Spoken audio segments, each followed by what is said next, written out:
To summarize what 2019 meant for cubing hardware, some cubes got cheaper, some cubes got more expensive, we have more ways than ever to customize cubes, and YJ is a big deal now. Starting with 2x2, there are a whole bunch of 2x2s that are really good, so my top recommendations for the best 2x2 are the Valk and the MGC. Neither of these are my absolute favorites, but I do think personal preference plays a big role in 2x2 now considering how good all of these are. These are just the two that, in my experience, I've seen to be the most popular.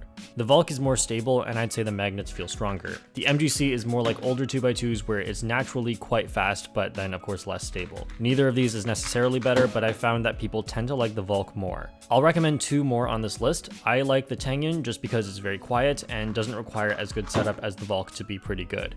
I will also recommend the Yupo V2M. This is only $7, while a budget 2x2 may only be a few dollars cheaper than this, and I recommend this if you're getting into 2x2 as it is magnetic and can compete with the other cubes. Next on to 3x3, which is the most interesting because we have a bunch of different prices. First, let's talk about the Flagship cubes. These cubes are all more expensive than in years past, but not because just cube prices are going up. This is because they all have more features now in how you can customize the cube so that it fits you. That way you don't have to play a big guessing game on whether or not you'd like the cube. Each of these have 3 different ways to customize the cube: the magnets, screws, and springs. Except for MoYu's GTS3 and WR, there's no magnet customization system on those. Now these cubes are all a little bit different. The Valk Elite is really stable, the GAN XS is less stable but a lot faster. The GTS3, WRM, and MGC Elite are all kind of just in the middle for these. Of course, that's just my opinion on my favorite settings for these, but they do depend on setup. Out of these, I personally don't really like the Weilong WR because the magnets are too weak and there's no way you can change them without just adding in more magnets, but if you don't have your own, then you can't do that. I think the GTS3 has a good magnet system, but you may or may not like the ridges. The GAN XS definitely has the best customization system out of these. The Valk Elite can do all the same things, but it's just a little harder. Lastly, the MGC Elite also has all these things, but I don't think the cube itself is quite as good as the other ones. But if you just want to explore with these options and you don't want to pay so much for it, I think the MGC Elite is a really good option. So out of all these, if you've never tried any of them, I recommend either the GAN XS or the MGC Elite. And I know the Weilong WR is super popular as well, so I'll throw that in, but I don't like the magnet strength myself. Next, for budget 3x3s. If you just want the cheapest good cube you can find, I think the Meilong at $4 or the Little Magic at $5 are both really good. The Meilong's lighter, faster, a little harder to control, and I wouldn't say that's really a big deal if all you want is like a decent cube at the lowest price you can get. Now, if you want a magnetic cube, there is the Yulong V2M, and that's only $8, which is really good for magnetic. Also, before moving off 3x3, I want to give some more suggestions just because there's so many good 3x3s. The Dian Tengyun is $26, and in my opinion, it's not as good as its price, but it's really quiet, about as quiet as the Valk Elite, but also at a lower pitch, which is less annoying for people around you.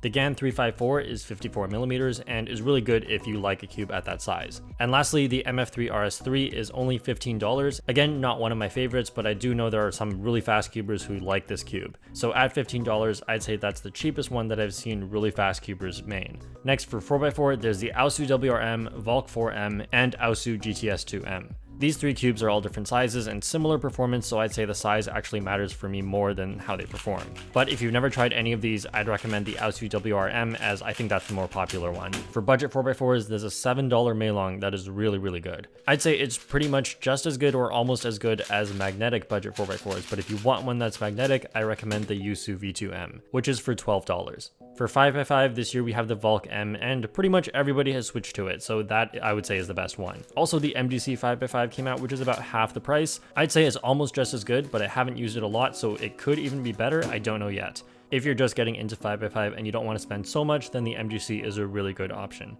Next, for budget 5x5s, I really don't think these are nearly as good as the best ones, but we have the Yushin Cloud at $9, or if you want a magnetic one, we have the Little Magic M at $17. One thing that's awesome about 5x5 that has made 5x5 grow in popularity so much these past few years is how good the cubes are. So if you do end up getting a budget cube, I don't think you are going to enjoy 5x5 as much. For 6x6, we have the YJ MGC 6x6, which is the best one. If you want a budget 6x6, there's the Yushi V2M, which I haven't tried, but I suspect it's pretty good. It's for $16, and I wouldn't really recommend any other 6x6, as even more than 5x5, you will not have a good time on a bad 6x6. Lastly, for 7x7, we have the X-Man Spark M and the Yushin Haze 7M at $60. In my opinion, the Spark is the best, but a lot of people still like the Haze, and that is because it's faster, but a little bit less stable, and that's just a trade-off. Now, these are both very expensive, and the budget 7x7s are actually quite good. The UFU V2M is only $20 and it is really good. If you want a cheaper one, there's the Little Magic at $17, which is not even that big of a price difference, so I'd probably just go for the magnetic UFU V2M. If you want one even cheaper than that, I don't really have recommendations, but I suspect you will not get a good one if you go for cheaper. Huge shout out to Speedcube Shop for 2 reasons. First of all, thank you for supporting my channel and giving me the opportunity to review these cubes for you guys. But also in the summer, Speedcube Shop came out with PVC coating, which if you know what PVC is, this is a safe material that is related to PVC but not PVC itself. I have a video on this, but it's a coating that goes on the cube that makes it scratch resistant and also changes the way the grip feels in competition. So to buy any cubes I've mentioned or just check out a ton of other cubes you could get, all the links will be in the description, and if you use the discount code JPerm at Speedcube Shop, you can get a discount on your order. Thanks for watching, it was a great 2019, and I'll see you all in 2020.